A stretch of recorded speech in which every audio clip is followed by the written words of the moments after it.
Assalamualaikum warahmatullahi wabarakatuh. Halo semuanya, perkenalkan nama saya Niki Parti dari program studi farmasi Fakultas Kedokteran Universitas Lampung. Nah, pada video sebelumnya kita telah membahas tentang berbagai macam sintesia yang kita amati secara organoleptis. Nah, untuk sekarang kita akan membahas tentang berbagai macam sintesia yang kita amati secara mikroskopis. Oke, daripada penasaran, mendingan kita bahas satu persatu. Bahasan kita yang pertama adalah pati beras. Pati beras ini berasal dari tanaman padi atau Oryza sativa. Bagian yang kita gunakan adalah bagian bijinya atau berasnya. Nah, padi ini memiliki berbagai macam kandungan yang sangat bermanfaat untuk tubuh kita. Nah, kandungan-kandungan tersebut seperti protein, lemak, selenium, fenolat, lignin, zat besi, antosianin, dan asam-asam organik lainnya. Nah, untuk manfaatnya sendiri, pati beras ini bermanfaat sebagai antioksidan yang baik dan sebagai pengontrol gula darah. Nah, secara mikroskopiknya sendiri, pati beras ini memiliki bentuk yang poligonal dengan ukuran 4,6 mm dan memiliki hius yang kadang-kadang ada, letaknya sentris. Nah, kemudian untuk susunannya, dia bisa bergerombol ataupun bisa sendiri ataupun tunggal. Nah, untuk bahasan selanjutnya adalah pati gandum. Pati gandum ini berasal dari tanaman Triticum vulgaris yang berasal dari famili Gramineae. Nah, bagian yang kita gunakan adalah bagian bijinya atau gandumnya. Nah, gandum ini memiliki berbagai macam kandungan yang tentunya sangat bermanfaat untuk tubuh kita. Nah, kandungan-kandungan tersebut seperti ada serat pangan, karbohidrat, protein, lemak, dan sejumlah vitamin lainnya. Nah, untuk manfaatnya sendiri, gandum ini memiliki berbagai macam manfaat seperti menurunkan kadar gula darah, kemudian sebagai prebiotik, hipokolesterolemik, kemudian menghambat akumulasi lemak, dan meningkatkan absorpsi lemak ataupun meningkatkan absorpsi mineral. Nah, kemudian untuk secara mikroskopisnya sendiri, pati gandum ini memiliki bentuk bulat atau seperti lensa cembung. Ukurannya beragam, ada yang kecil, ada yang besar. Nah, untuk yang kecil itu ukurannya sekitar 2-9 mm, dan untuk yang besar itu ukurannya bisa 20-35 mm. Nah, untuk hilusnya sendiri dia ada letaknya sentris, bentuknya titik ataupun garis. Nah, untuk susunannya, dia itu susunannya tunggal dan ciri khasnya adalah butiran besar dikelilingi butiran kecil lamela yang tidak jelas. Oke, selanjutnya adalah Simplicia daun teh. Simplicia daun teh ini berasal dari tanaman Ticinensis yang merupakan famili dari Taceae.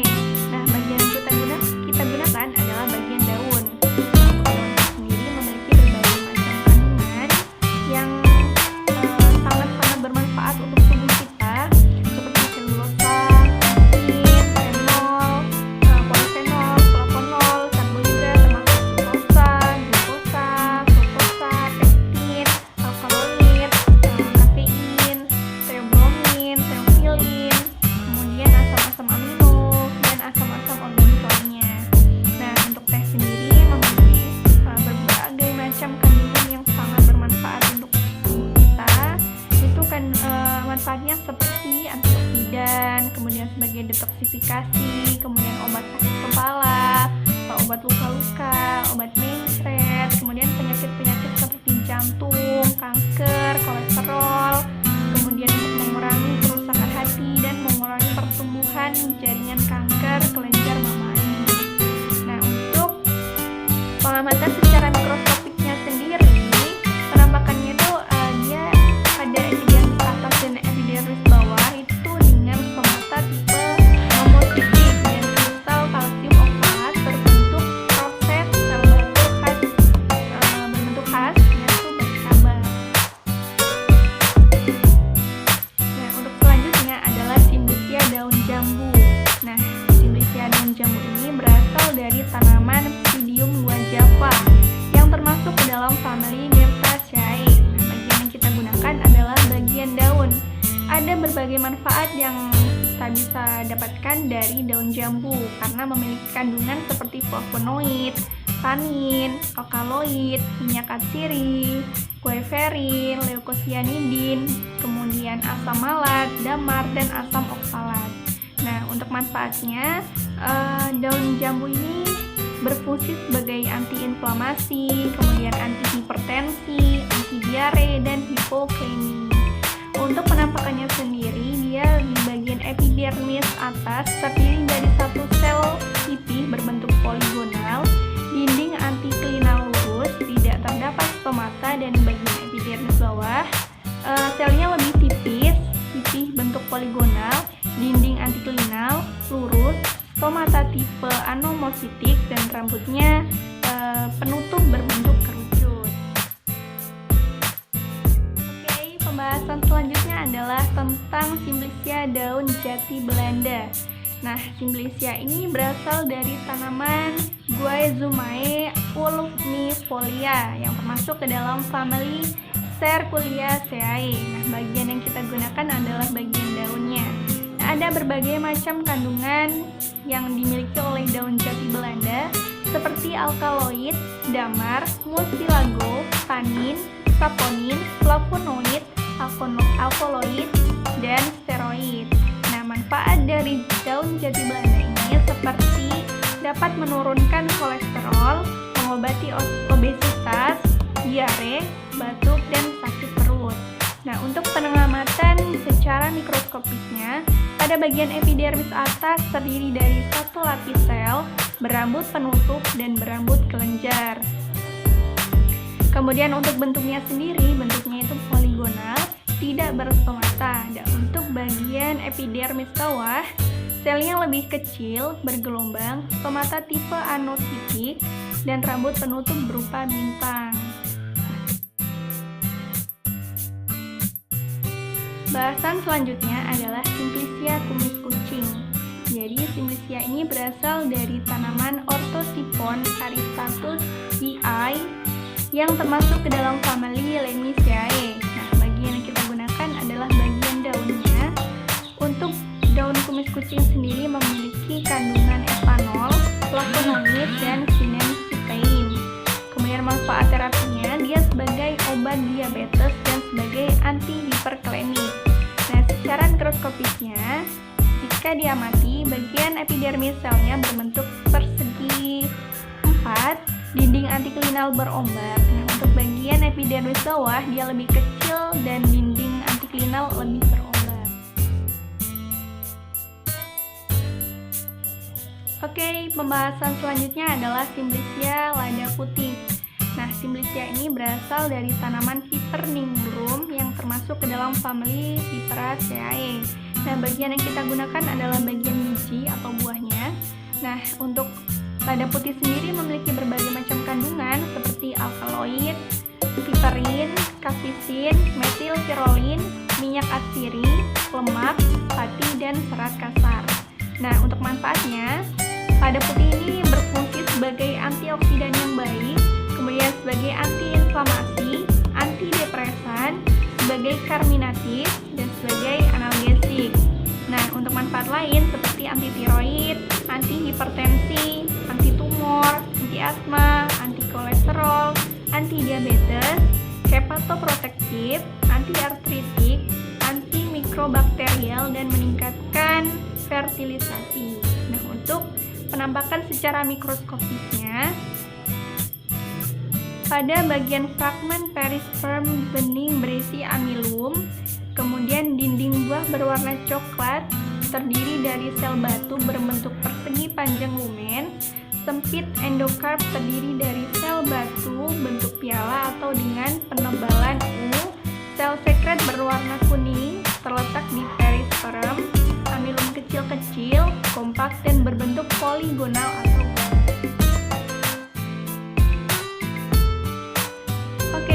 pembahasan selanjutnya adalah Simplicia dari buah ke daun. Simplicia ini berasal dari tanaman Parkia roxburgh-Gideon yang termasuk ke dalam famili Mimosaceae. Nah, bagian yang kita gunakan adalah bagian bijinya.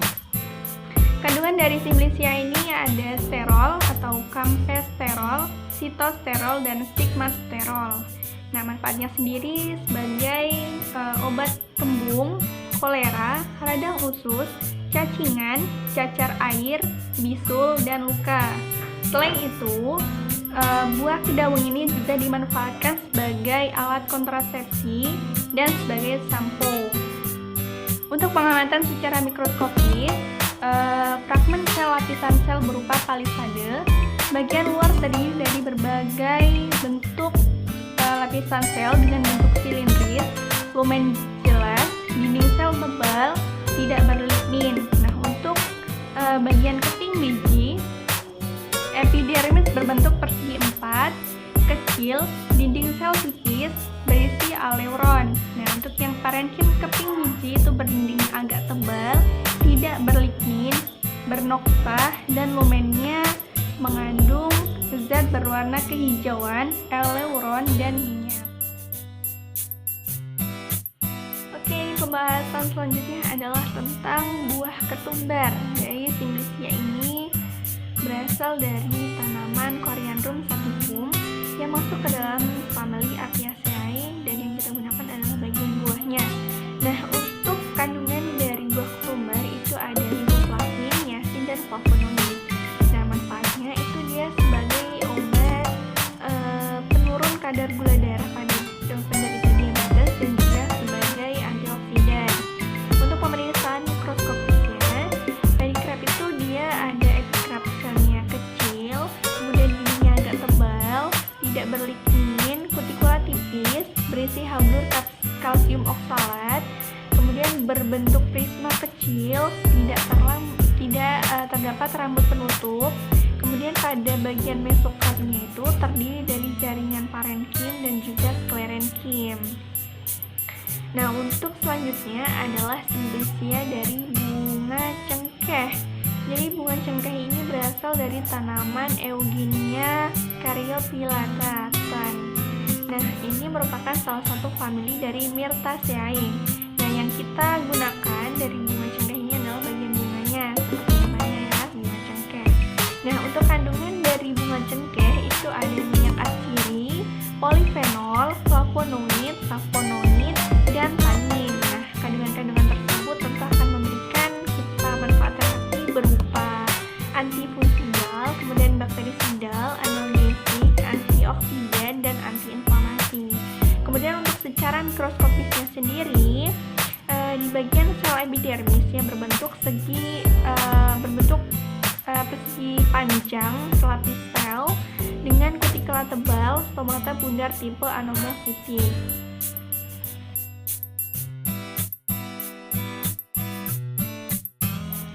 Oke, selanjutnya adalah Simplicia kulit kayu manis. Jadi Simplicia ini merupakan suatu Simplicia yang kita dapat dari tanaman Cinnamomum zeylanicum yang termasuk ke dalam famili Lauraceae. Dan bagian yang kita ambil adalah bagian kulit batangnya. Nah, kandungan dari kulit kayu manis ini ada seperti antioksidan berupa polifenol, tanin, flavonoid. Nah, kemudian ada atsiri golongan fenol, sinamaldehid, dan eugenol. Selanjutnya adalah alkohol, sinamat, kumarin, asam sinamat, antosianin, dan berbagai kandungan-kandungan lain seperti gula, protein, lemak sederhana, pektin, dan lainnya. Kemudian secara mikroskopisnya, dia merupakan sel batu berdinding tebal, ada sel batu dengan penebalan huruf U, parenkim korteks dengan sel-sel lendir dan sel-sel minyak, kristal kalsium oksalat berbentuk prisma ataupun rapida. Nah, untuk dari kulit kayu manis ini berfungsi sebagai obat terapi yang kita biasa gunakan sebagai antioksidan, antidiabetes, antimikroba, kemudian antivirus, antifungni, kemudian penurun tekanan darah, kolesterol, antibakteri, dan antibiofilm. Selanjutnya adalah Simplicia dari kulit kina. Nah, Simplicia ini kita dapat dari tanaman Cinchona subscribra pavon et col. atau Consina legiriana sativum. Nah, ini merupakan suatu tanaman yang berasal dari famili Rubiaceae. Nah, bagian yang kita gunakan adalah bagian kulitnya. Jadi kulit kita ini memiliki berbagai macam kandungan yang bermanfaat untuk tubuh kita, seperti kuanin, alkaloid, quinolfik, asam quinic, asam fenolik, flavonoid, fitosterol, dan berbagai kandungan lain. Nah, untuk manfaatnya sendiri, kulit kita ini dapat kita gunakan sebagai anti jamur, kemudian antibakteria, antipiretik, analgesik, kardiotonik, anti malaria, kemudian influenza, disentri, tonik, anti obesitas, anti kanker, antioksidan, antiinflamasi, dan antimikroba. Nah, jika kita lihat menggunakan mikroskopis, kulit kita ini memiliki jaringan gabus berwarna coklat dan merah. Kemudian parenkim korteks dengan kristal kalsium oksalat berbentuk pasir. Kemudian ciri khasnya itu berupa serabut sklerenkim bentuk bulat panjang seperti gelondong, berwarna kuning, dindingnya tebal, bagian lumen sempit dengan noktah corong, noktah dan panela jelas.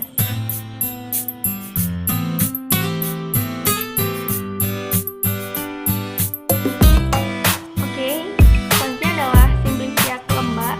Jadi Simplicia kelembak ini merupakan Simplicia yang kita dapat dari tanaman Rheum palmatum, Paltamuticum, dan Rheum officinale. Nah, ini merupakan tanaman yang berasal dari famili Polygonaceae. Nah, bagian yang kita gunakan adalah bagian akarnya. Jadi kelembak ini memiliki berbagai macam kandungan yang tentunya sangat bermanfaat untuk tubuh kita, terutama sebagai terapi. Nah, di sini kandungannya seperti aloe imodin, rein emodin, dan ischion. Kemudian ada juga kandungannya berupa anthranes, glikosida, silben, sakarida, tanin. Kemudian ada glikosida, antrakinon, senosida, dan reonosida, serta berbagai kandungan lain. Kemudian kandungan tersebut merupakan suatu kandungan yang sebenarnya bermanfaat untuk obat ataupun terapi berupa obat pencahar ataupun obat untuk mengatasi konstipasi. Kemudian antiinflamasi, antibakteri, antivirus, anti kanker, hepatoprotektif, antiinflamasi, antioksidan, antimikroba, dan anti kolesterol. Jika kita amati secara mikroskopis, maka penampang melintang akar akan tampak jaringan gabus berwarna coklat parenkim plum, cincin, dan spiral. Kemudian ciri khas adanya kristal kalsium oksalat lepas bentuk roset dan besar. Kemudian ukurannya sekitar 100 sampai 200 mm. Kemudian pada amilum berbentuk bulat telur mono, di ataupun triadelphis. Nah, yang terakhir adalah Simplicia dari rimpang jahe. Nah, rimpang jahe ini kita dapat dari tanaman Zingiberus officinale Rosaceae yang termasuk ke dalam famili Zingiberus. Nah, bagian yang kita pakai adalah rimpangnya.